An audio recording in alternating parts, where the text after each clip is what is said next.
Setelah membereskan bekas makan siang, aku masuk ke kamar. Di sana terlelap malaikat kecilku. Buah cintaku bersama Mas Harsa yang sama sekali tidak mereka tanyakan tadi.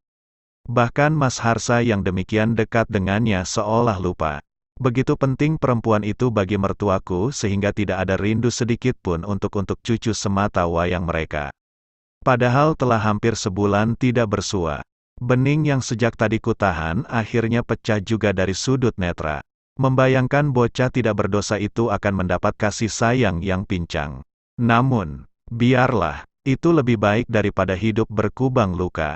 Tidak mengapa pincang, daripada lumpuh karena digerogoti dari dalam. Kuusap kepala buah hatiku yang baru berusia 2 tahun itu. Aku harus mampu membesarkannya sendiri. Tidak ada istilah berbagi keringat dalam kamus hidupku. Aku bukan penentang poligami. Asal bukan suamiku yang melakukannya.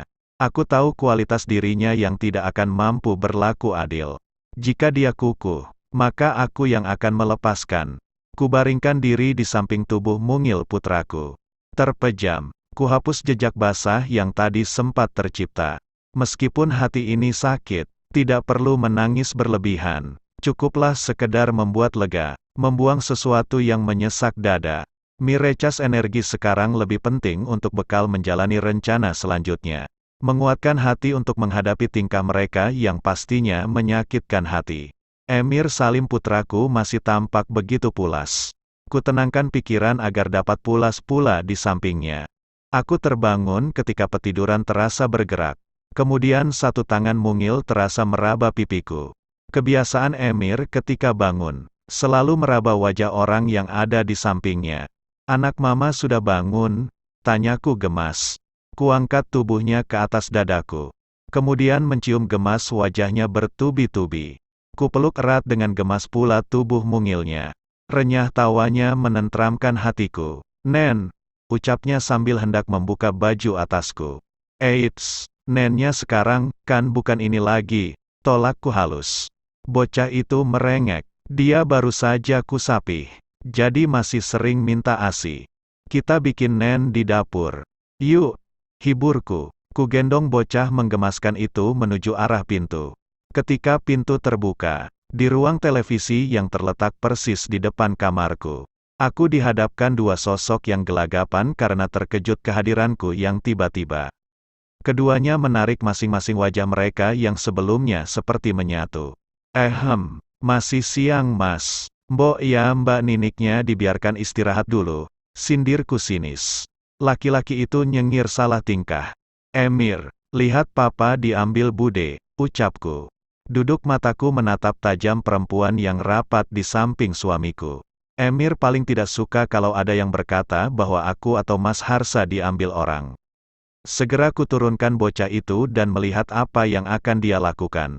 Emir bergegas berlari ke arah Mas Harsa. Kemudian mendorong kasar tubuh Ninik. Perempuan itu cengengesan kikuk, terlebih ketika mata bocah itu menyorot penuh amarah. Meskipun tidak sebesar amarah yang ada pada diriku. Tetapi aku cukup puas dan merasa terwakilkan. Hai, siapa namanya? Tanya perempuan itu SKSD.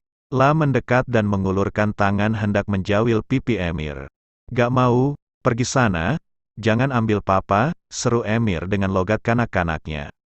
Cepat, ia menepis tangan Ninik. Aku tersenyum puas. Bukan mengajarkan anak tidak sopan, tetapi menunjukkan bahwa kita perlu mempertahankan hak milik kita. Meskipun aku tidak ingin mempertahankan Mas Harsa.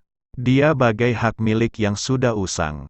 Emir, gak boleh begitu, sayang. Ayo salim sama bunda, ucap Mas Harsa. Mendidih darahku mendengar ia membahasakan bunda pada perempuan itu.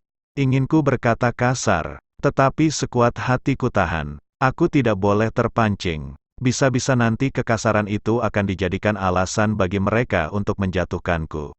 Emir diam, tidak menuruti ucapan Mas Harsa. Emir, salim bude dulu. Nak, pintaku lembut. Ogahlah aku menyebutnya bunda. Tidak rela, ambil saja Mas Harsa. Anakku, secuil pun tidak kuizinkan. Meskipun hanya menyangkut sebuah panggilan. Karena umur perempuan itu lebih tua dariku. Kubahasakan saja bude. Bocah itu menurut. Yuk, ke dapur. Bikin susu, ucapku sambil mengulurkan tangan. Lagi-lagi bocah itu menurut. Emir ke dapur dulu ya, Bude, ucapku. Kemudian kujulurkan kepala agak mendekat pada keduanya.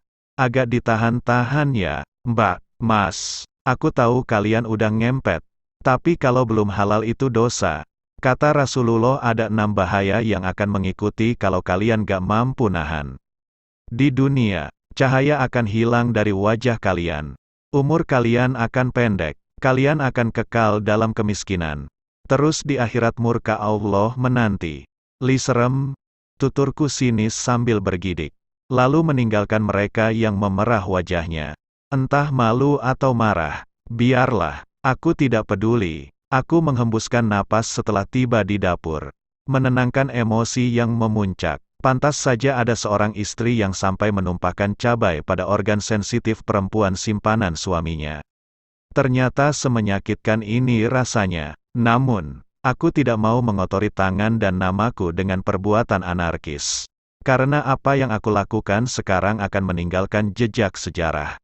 Akan kuukir jejak sejarah yang indah untuk namaku.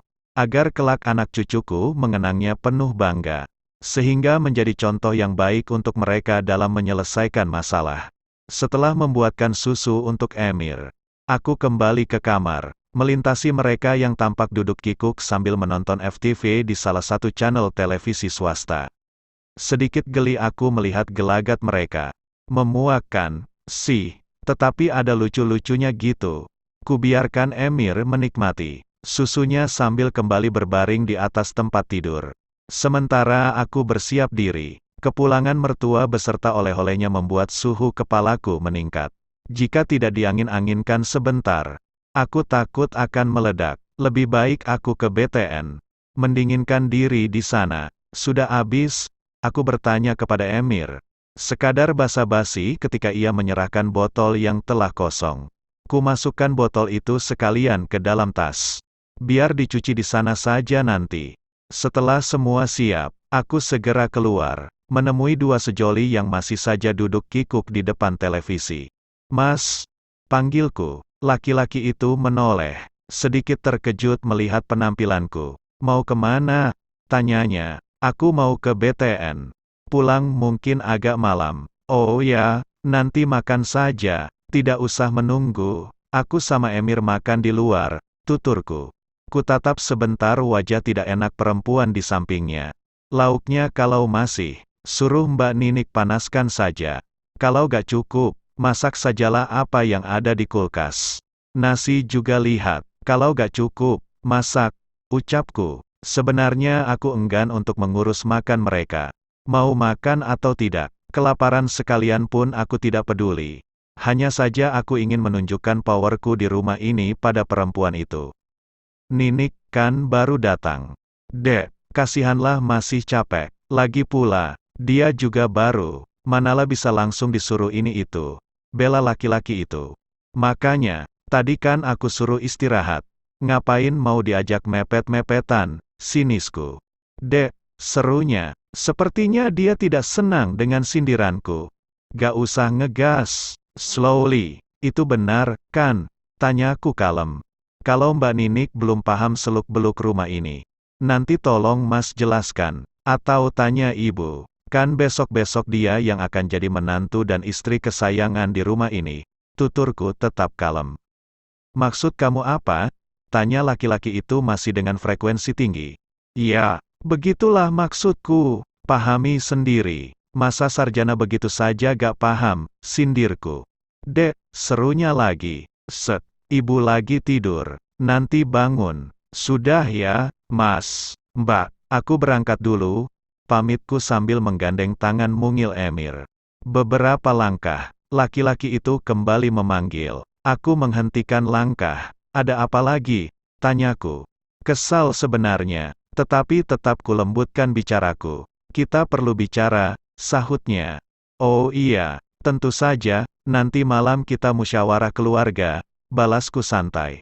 Pastilah dia ingin membicarakan tentang pernikahan mereka. Aku pun sudah tidak sabar membahasnya. Lebih cepat lebih baik. Akan kuberikan hadiah yang mengejutkan untuk mereka jika tetap kukuh ingin menikah. Hingga bukan hanya surprise yang akan mereka rasakan. Bahkan mungkin saja syok. Sudah. Ya, aku pamit. Assalamualaikum, ucapku.